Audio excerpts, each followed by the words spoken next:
Hello everyone, Mimikins here. After playing the beta the last few weekends, it's got me excited to play Switch Axe again. It's had many nice changes and I just love the new satisfying combo in Axe mode. I miss it so much in the base game now. I thought I would revisit some old builds I had for Switch Axe and rework them with current gear.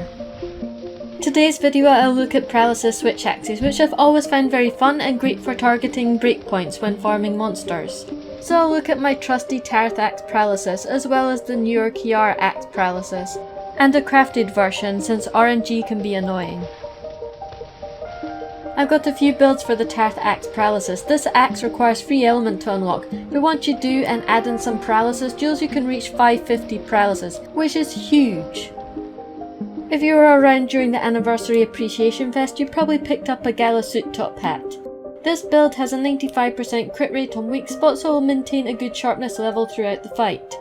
I personally prefer achieving crit through critical eye, as the wild sling combo does consume stamina, making maximum might less effective. However, it will still be active on all the other skills. People that weren't around during the event won't be able to get their hands on this hat. So another good option is Nergigante's Gamma Legs. This set swaps 2 critical eye for 1 maximum might, but it does have agitator as well for an additional 3% crit when the monster enrages, so it's a fair trade-off.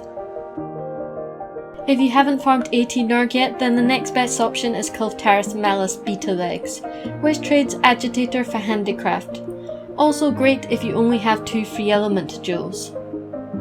Free element is really important to the build, as without it you're not going to be paralysing anything. So if you've been hard up getting monsters to drop this jewel, this build here has no free element jewels, although it does have slightly lower paralysis rating.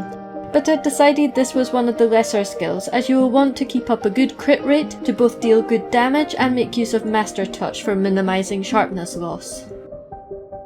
I have tried the Zora set bonus on the Taroth Axe Paralysis, but you end up having to take some less useful skills, and losing out on Master's Touch was a big deal breaker. Having an extra paralysis doesn't mean much if you're having to spend more time sharpening, extending the fight. The Kjarr Axe Paralysis comes with critical status built in. This adds around 25% extra status per critical hit. This would, if all hits are critical, still mean that the Kjarr falls slightly behind. So Taroth with free element and 3 paralysis jewels applies 550 status, while the Kjarr with 3 paralysis only on criticals would deal 512, otherwise it would be 410.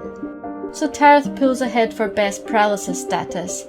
Taroth also has more raw power compared to the Kjarr, but Kjarr has extra affinity and won't need slots dedicated to free element. So let's look at my Kjarr build. Since his weapon is more flexible to build with, you can make a behemoth or a Kaiser set, which has the benefit of extra fire resist without compromising on too many skills. I very much doubt losing airborne or power prolonger will impact your play much, especially if you're fighting something that deals fire damage. In the training room, Kjarr actually dealt more damage, but this was only the case while peak performance was active. Otherwise it dealt less damage. So over the course of the fight, depending on how often you get hit, there isn't going to be a huge difference between them. I think the Taroth offers better consistency overall, but I like that Kjarr doesn't need maximum might, so every attack will have increased affinity. The Kjarr is also much more forgiving if you want to add in particular skills to counter a monster. These two Switch Axes are very similar. I don't think there's a clear-cut winner between them.